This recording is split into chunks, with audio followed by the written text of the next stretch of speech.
So why do I like Bitcoin? A lot of people ask me, do I like it or not like it? I do like Bitcoin. There's a couple of reasons why I really like it. And I think often you hear from people that say, oh, this is a scam or this is a pyramid scheme. They haven't actually spent enough time investing inside of trying to understand what Bitcoin actually is. So in my mind, Bitcoin is this network that's made up of thousands of computers across the world. And it allows you to be able to transfer value between these different computers. And essentially, it's a banking system that's been built, but it's a digital banking system. And what's really great is that there's no customer service. No one controls this other than the entire network. And to make changes, you need to have everyone to vote on those changes, and everyone needs to agree on that.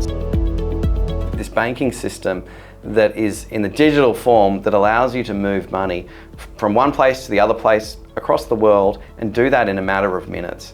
Today, if you try to transfer money from Australia to the US, it's typically going to take a number of different days, and it's quite expensive to actually do that. But by using Bitcoin, you can do that very, very quickly.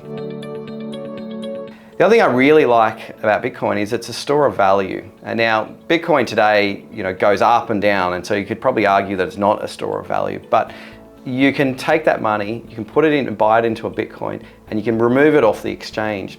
And so suddenly on a USB drive, you have your money sitting there. You can jump on a plane, you can fly across the other side of the world, and no one actually knows you've actually moved that money. Now, yes, when you're moving money off exchanges, government's going to very easily find out about that. So it's not about tax evasion, it's just being able to have control of that money and not having that money being reliant on a bank.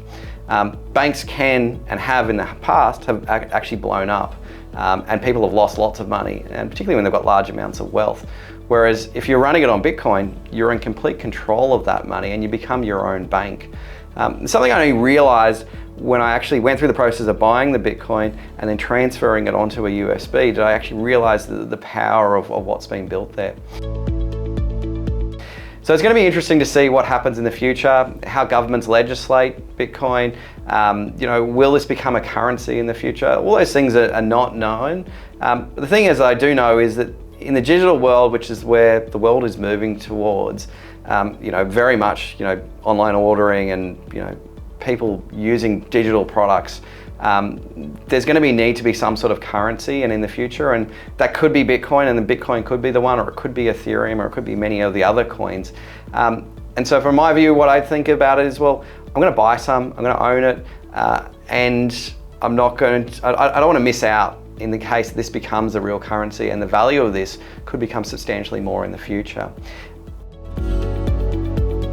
The one thing that you want to remember is that there can only ever be 21 million Bitcoin created.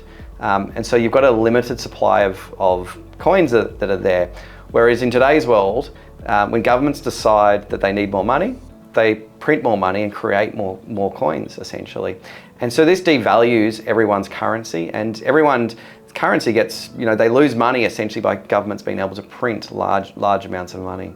So this has happened in the US, this has happened in Australia, and it's happened right throughout the world. And in Bitcoin, this can't happen. There's been these rules that have been created. Unless every single person, votes to change these rules will remain. And so if in the future currencies get devalued significantly, you should see the value of Bitcoin start to increase over time. So there's a lot to it. I'm no expert in this, but these are sort of the things that I think about when owning some Bitcoin, and I think it's probably a good idea to own a small amount of Bitcoin. If it becomes substantially valuable in the future, then at least you've got some of it. But I think the next 5 years are going to be very interesting to see, where Bitcoin ends and sort of how valuable it is across the world. So time will tell.